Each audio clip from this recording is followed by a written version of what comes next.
এই মুহূৰ্তত জনাবলৈ লৈছোঁ এটা গুৰুত্বপূৰ্ণ খবৰ। নিশা অনা অসমীয়া লোকৰ আক্ৰমণৰ সন্মুখীন হ'ল ছাত্ৰ নেতা। সদৌ ডিব্ৰুগড় জিলা ছাত্ৰ সন্থাৰ সাংগঠনিক সম্পাদক প্ৰণয় বুঢ়াগোহাঁইক আক্ৰমণৰ অভিযোগ। অনা অসমীয়া লোকে আক্ৰমণ কৰাৰ অভিযোগ উত্থাপন হৈছে। এই ঘটনাক কেন্দ্ৰ কৰি সমগ্ৰ অঞ্চলটোৰ সৃষ্টি হৈছে তীব্ৰ চাঞ্চল্য।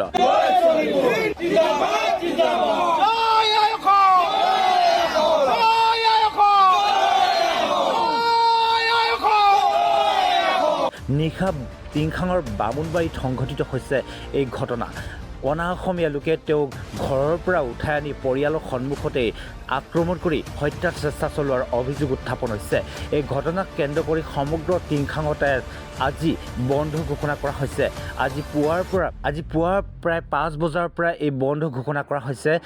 আক্ৰমণকাৰী অনা অসমীয়া লোকজনক শীঘ্ৰে চিনাক্ত কৰি কঠোৰ শাস্তি প্ৰদান কৰিবলৈকে দাবী জনাইছে। আমি ভাষ্য আছে, সেই ভাষ্যকেইটা আমি শুনাই ল'ব বিচাৰিছোঁ। তিনিআলিত সদৌ অসম ছাত্ৰ সন্থাৰ ডিব্ৰুগড় জিলাৰ সাংগঠনিক সম্পাদক প্ৰণয় বুঢ়াগোহাঁইৰ ওপৰত অনা অসমীয়াই এক পৰিকল্পিতভাৱে আক্ৰমণ কৰি তেখেতক ঘৰৰ সন্মুখৰ পৰা উঠাই নি হত্যা কৰাৰ চেষ্টা চলাইছিল নিজৰ মাতৃৰ সন্মুখত। মাতৃয়ে যেতিয়া তেখেতৰ পুত্ৰক উঠাই নিয়া দেখিছিল, তেতিয়া মাতৃয়ে গৈ তেখেতক বচাবলৈ চেষ্টা কৰিছিল। তেতিয়া প্ৰণয় বুঢ়াগোহাঁই মাতৃক বিভিন্ন ধৰণে অশালীন গালি গালাজ কৰাৰ লগতে মাতৃক হতাহত কৰি গতিয়াই তেখেতলোকে পঠিয়াব বিচাৰিছিল। যদিও মাতৃয়ে কোনোমতে তেখেতৰ পুত্ৰক লৈ আনি ঘৰত প্ৰৱেশ কৰেহি। দুয়ো কৰাৰ পিছতো উক্ত সেই অনা অসমীয়া দলটোৱে তেখেতলোকৰ ঘৰৰ ভিতৰত চলাবলৈ আৰম্ভ কৰে, যিটো কথা ইতিমধ্যে আৰু আমি গম পাইছোঁ যে সেই দলটোৱে হত্যা কৰিবৰ কাৰণে আহিছিল, পৰিকল্পিতভাৱে আহিছিল। আজি আমাৰ মাজৰ পৰা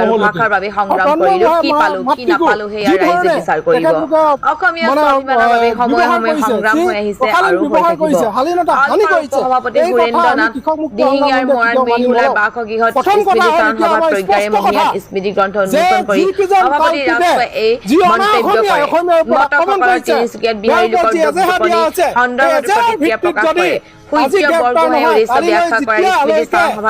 যেতিয়ালৈকে সেই কালপিতজনক গ্ৰেপ্তাৰ নকৰিব, তেতিয়ালৈকে বামুণবাৰী বন্ধ থাকিব। আৰু সেয়া আমি আজি ঘোষণা কৰিছোঁ যে বামুণবাৰী বন্ধ থাকিব যেতিয়ালৈকে তেখেতলোকক গ্ৰেপ্তাৰ নকৰিব। আৰু তেখেতলোকক গ্ৰেপ্তাৰ কৰাৰ পিছতো কিন্তু তেখেতলোকে জেলতে থাকক, য'তেই নাথাকক, আহি কিন্তু ভৰিত ধৰি সেই মাতৃগৰাকীক যিগৰাকীক অপমান কৰিছিল আৰু যিয়ে আমাৰ এই সন্তান, অসমীয়া সন্তান তন্ময় ভৰিত ধৰি ৰাজহুৱাভাৱে বামুণবাৰী তিনিআলিত তেখেতলোকে ক্ষমা নিবিচাৰিব, তেতিয়ালৈকে আমি কোনো দল সংগঠনে আমি কেতিয়াও শান্ত নাথাকোঁ। ইয়াৰ প্ৰতিবাদ চলি থাকিব। যি নহয় আমাৰ খিলঞ্জীয়া জাতি জনগোষ্ঠীয়ে ভৰপূৰ ঠাই লেঙেৰী বামুণবাৰী ডিব্ৰুগড় জিলাৰ। ইয়াতে আমাৰ এজন সতীৰ্থক, তেখেত আছিলে সদৌ ডিব্ৰুগড় জিলা ছাত্ৰ সন্থাৰ সাংগঠনিক সম্পাদক। তেখেতে ঘৰৰ সন্মুখত থিয় হৈ থাকোঁতে কিবা দেৱ নামৰ এজনৰ লগত প্ৰায় 30-40 জনীয়া এটা দল আহি তেখেতক গোলাগোলকৈ প্ৰহাৰ কৰে, মাতি পেলাই তেখেতক একেবাৰে শেষ কৰি দিব বিচাৰিছিলে। ইমানতে ক্ষান্ত নাথাকি তেখেতক মাকে যেতিয়া এৰুৱাই নিবলৈ যায় তেওঁলোকৰ মাজৰ পৰা, তেওঁ মাককো তেওঁলোকে অশ্লীল ভাষাৰে তেওঁলোকে গালি গালাজ কৰিছে তেওঁৰ মাতৃক। আৰু তাৰ লগে লগে তেখেতলোকে যেতিয়া ঘৰলৈ ভিতৰলৈ সোমাই যায়, গেট লগাই তেওঁলোকে তেতিয়া ভাবুকি প্ৰদান কৰিছে যে তহঁতক ঘৰ জ্বলাই দিম, ঘৰ ভাঙি পেলাই দিম, অন্যথা আৰু আলিত যদি ওলাই আহ তহঁতক আমি একেবাৰে খতম কৰি দিম, তেনেকুৱা ধৰণৰ বক্তব্য আমি শুনিবলৈ পাইছোঁ। ইয়াক আমি কেতিয়াও সহ্য নকৰোঁ। তেওঁলোকে যিহেতু আক্ৰমণ কৰিছে আমাক অসমীয়া খিলঞ্জীয়া মানুহখিনি, অনা অসমীয়া মানুহে, আমি ইয়াক কেতিয়াও ক্ষমা কৰিব নোৱাৰোঁ তেখেতলোকক। তেওঁলোকে যিহেতু আক্ৰমণ কৰিছে আমি ইয়াক প্ৰত্যাখ্যান আমি জনাম। আৰু ইয়াৰ লগে লগে যদি আমি বামুণবাৰী আৰক্ষী চকী ইতিমধ্যে তেখেতলোকে এজেহাৰ প্ৰদান কৰিছে আৰু তাৰ ভিত্তিত দোষীক তেওঁলোকে গ্ৰেপ্তাৰ কৰি বিচাৰ কৰি কঠোৰৰ পৰা কঠোৰতম শাস্তি প্ৰদান কৰিব লাগিব, অন্যথা আমি কোনো পধ্যে মানি নলওঁ। আৰু আমি আজিয়ে এটা ঘোষণা কৰি দিব বিচাৰিছোঁ, যেতিয়ালৈকে দোষীক গ্ৰেপ্তাৰ কৰি জেল হাজতলৈ প্ৰেৰণ নকৰে তেতিয়ালৈকে আমি কেতিয়াও শান্ত নাথাকোঁ আৰু জেল হাজতলৈকে প্ৰেৰণ কৰিব লাগিব, অন্যথা আমি বামুণবাৰী বন্ধ কৰি দিবৰ কাৰণে বাধ্য হ'ম। ইয়াত আমি প্ৰত্যেকটো দল সংগঠনে আজি থিয় হৈছোঁহি আৰু আমাৰ প্ৰত্যেকটো দল সংগঠনৰ এটাই সিদ্ধান্ত যে দোষীয়ে কঠোৰৰ পৰা কঠোৰতম শাস্তি পাব লাগিব আৰু ইয়াৰ লগে লগে দোষীক জেললৈ প্ৰেৰণ কৰিব লাগিব। আৰু যেতিয়ালৈকে প্ৰেৰণ নকৰিব তেতিয়ালৈকে বামুণবাৰী আমি বন্ধ ৰাখিম। ঘৰৰ আগফালে ৰখি আছিলোঁ বাসন্তী পূজা ভাষণৰ কাৰণে। ৰখি থাকোঁতে আদি দেৱ নামৰ ল'ৰা এটাই 20-25জন মানুহ লৈ আহি মোক এনেকৈ ঢকিয়াঢকি কৰে।